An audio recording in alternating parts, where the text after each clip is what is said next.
Hola, queridos amigos de Contexto. Amigos, creo que he repetido varias veces que el mundo está en un punto de inflexión. La reconfiguración del orden global, impulsada por los movimientos estratégicos de las potencias, Estados Unidos, Rusia y China, están marcando el destino de la economía y de la geopolítica internacional.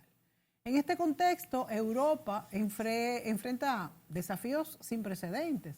Mientras la guerra en Ucrania sigue siendo un foco de tensión, la posibilidad de un rearme europeo cobra fuerzas ante la incertidumbre del futuro de la OTAN. Donald Trump apuesta a un acercamiento con Rusia para alejarla de China.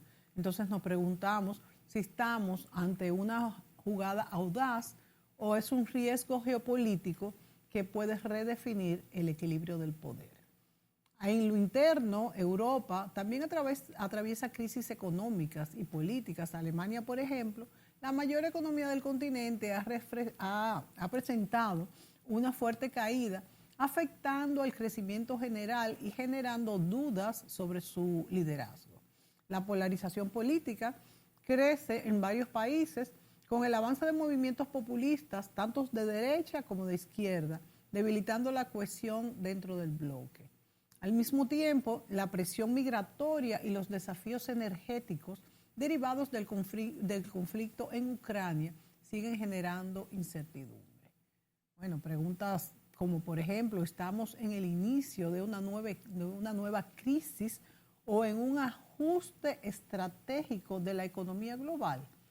Nos surgen. O, por ejemplo, ¿cómo afectará este panorama a Europa y su posición en el mundo?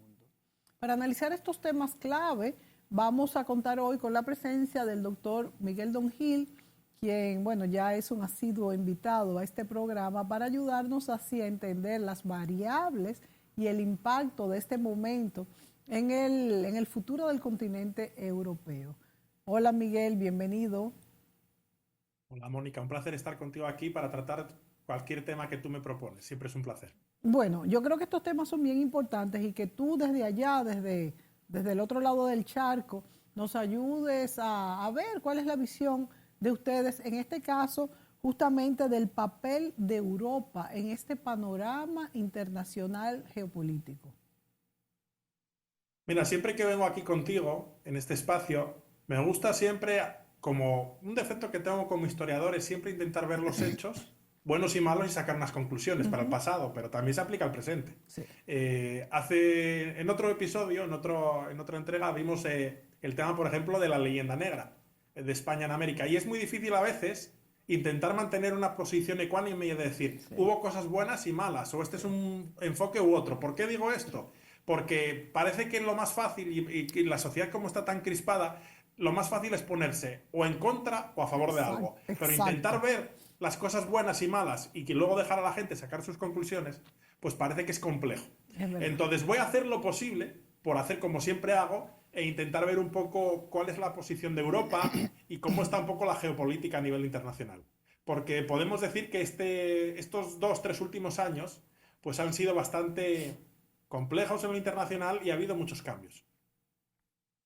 Entonces, yo Por, diría... Sí, por sí, dime, ejemplo, dime. Miguel, ahora uno se pregunta con este rearme de Europa, bueno, el supuesto rearme, pues no sé de dónde va a salir el dinero, Bueno, de pero momento es un proyecto. exacto, en este proyecto de rearme de Europa, comenzaría una Europa bélica como fue cuando se formaron los imperios. Ya no será una Europa pacifista. Nos recordamos que esa fue justamente uno de los puntos de la Segunda Guerra Mundial, de todos los tratados que se hicieron, y también un poco de la Unión Europea como bloque.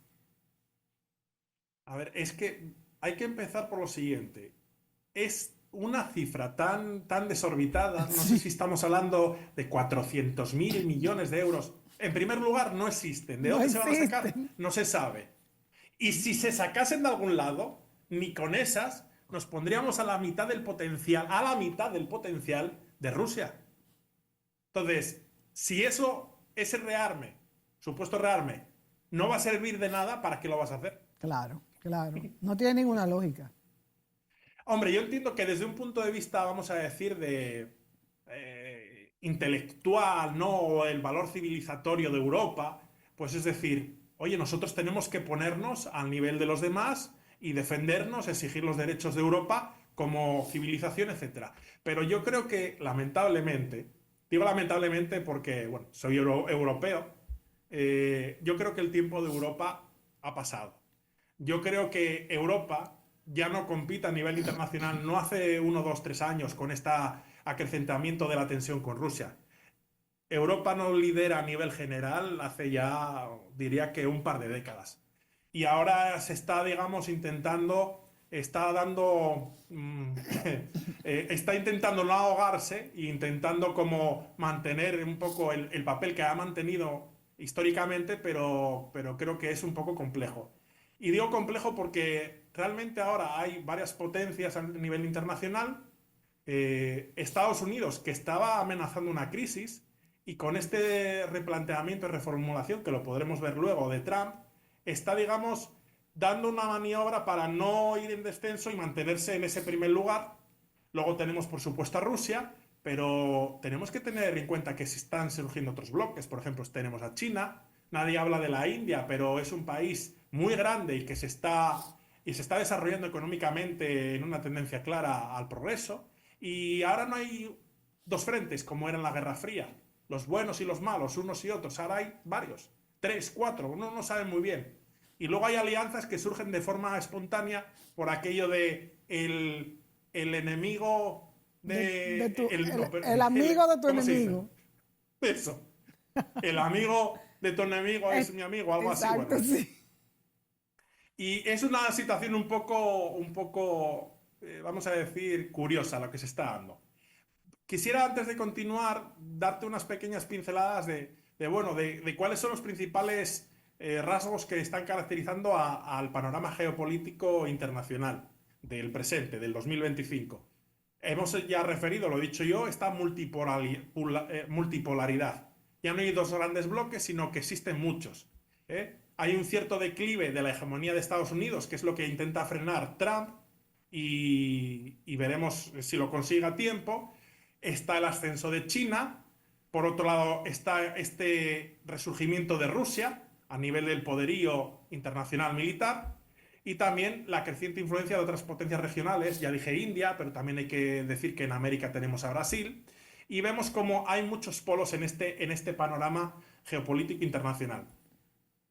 Luego tenemos la cuestión de la competencia estratégica. Vemos la rivalidad entre Estados Unidos y China a nivel industrial, a nivel económico. Vemos cómo están surgiendo muchos conflictos regionales, pero que se puede pasar en cualquier momento de un conflicto regional a uno internacional, como es el caso de Ucrania, en el cual el hecho de que debemos recordar el deseo de Ucrania de entrar en la OTAN puso a Rusia en una situación de miedo, porque dijo, si Ucrania entra en la OTAN, ya todos los países que me rodean, a mí como país, están dentro de la OTAN. Entonces no hay ningún lugar en el cual yo tenga, digamos, una posición neutral, sino que estoy totalmente rodeado. Y en caso de un conflicto, ¿qué me pasaría? Ante esa negativa a que Ucrania entrase en la OTAN, lleva a Rusia, que no se puede justificar nunca la entrada en una guerra, pero lleva a Rusia a entrar en un conflicto, y que lleva a que hemos estado al borde de una tercera guerra mundial, lo que pasa que no se ha llegado. También hay que decir que la posición de Trump diplomática de parar la guerra, pues está suponiendo un respiro, aunque estamos ante este intento de rearme de Europa, que no lo veo posible, al menos no lo parece que pueda ser posible. Y vemos como un hecho fundamental de esta nueva geopolítica internacional es el hecho de del fraccionamiento de la economía. Siempre economía y política van juntas. Pues yo creo que ahora muchas de las cuestiones que están ocurriendo a nivel político es fruto de esta gran fragmentación económica. Vemos cómo ha cambiado todo el fenómeno de la economía, de la industria, cómo están habiendo nuevos frentes, como es el terreno de la inteligencia artificial o el impacto que tienen las criptomonedas, nuevos sectores económicos y nuevas potencias que están surgiendo en el plano económico. Y esto lleva a que el poder se vaya distribuyendo y que no sea tan claro cuál es la posición de unos y de otros. Y esto sería un poco el panorama geopolítico del 2025. Ahora hay muchos debates y uno o el primero, ya que estamos hablando de cuál es un poco la repercusión para Europa de esta nueva geopolítica, pues sería ver cuál es el papel de Europa en el panorama geopolítico internacional. Si te parece, podemos ver esto ahora, Mónica. Sí, Miguel, me parece muy bien. Y te comento que, por ejemplo, es bueno señalar el caso de Alemania, una nación que siempre se mantuvo como el líder de la Unión Europea, cómo le ha afectado la guerra de Ucrania en la cuestión del gas y los combustibles, cómo esos gasoductos, el Nord Stream 1 y el Nord Stream 2, que de hecho no llegó a utilizarse, le habían resuelto un problema en cuestión de transporte, de suministro, de precios, y cómo todo esto se perdió, y ahora mismo pues Alemania ha bajado muchísimo su economía. Alemania es un país que siempre ha sido cimero en conocimiento, en preparación, en tecnología. También lo vimos con las guerras mundiales, como a Alemania se le dio una estocada provocada obviamente por ellos mismos, porque lo que pasó en Alemania, los ciudadanos alemanes tienen la culpa de haberle dado apoyo y haber seguido el juego de Hitler y haber hecho este genocidio con los judíos y con cualquier otra raza que no fuera la pura alemana. De manera que yo creo, siempre hemos dicho que si no se le hubiera puesto coto a Alemania y no hubieran pasado las guerras mundiales, yo creo que Europa fuera entera alemana. De hecho, todos esos conocimientos que esos profesionales, científicos, los mismos de científicos para exploración del espacio, ingenieros, arquitectos, médicos, salieron justamente de Alemania. De manera que el conocimiento estaba, vamos a decir, formándose en ese país. Y lamentablemente a veces el ser humano no resiste tanto éxito, porque tuvieron mucho éxito, y pasa lo que pasó, y eso los reduce pues a convertirse en esbirros, que fue lo que fueron. Qué pena. Algo más que quería señalar, Miguel, es que lo que antaño era un signo de pobreza, eran esos países con poblaciones enormes como la India, como China, como el mismo Brasil que lo mencionaste, y hoy en día esto se ha revertido por políticas que se han llevado a la educación de estas poblaciones, y ahí menciono que estos países donde ha habido una política centralizada, como la China y como el mismo Rusia, hay un control de esas poblaciones, y cuando se lleva, no estoy en favor para nada de este tipo de gobiernos, pero tenemos que tratar de alejarnos y ver los resultados. Para China ha sido beneficioso, han salido 400 millones de la pobreza, más 400 que se planifica en los próximos años salir. De manera que ha sido más fácil porque es un gobierno centralizado. Pero a lo que voy es que estas grandes poblaciones que antaño lo que exhibían era pobreza, hoy en día, además de ser consumidores en ellos mismos, son mano de obra y han hecho de estos países grandes potencias. Y con el agravante que los países europeos ya las familias son muy cortas, tienen uno, dos o ningún hijo. Y esto también ha hecho que no haya ese relevo generacional que ayuda pues a la seguridad social y a todas estos apoyos dentro de una nación.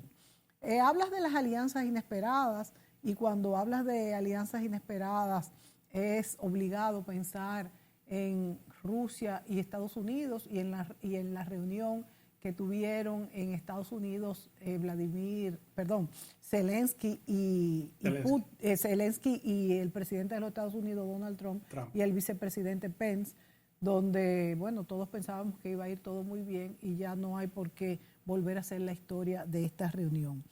El conocimiento y la tecnología se escapó, en este caso, así como se escapó de Alemania, se escapó de los Estados Unidos por este esquema globalizador, y todo este conocimiento, bueno, pues se fue a la China principalmente, buscando estas economías. Y aunque sí es muy bueno que el conocimiento se expanda, bueno, pues para Estados Unidos no fue tan bueno en este caso.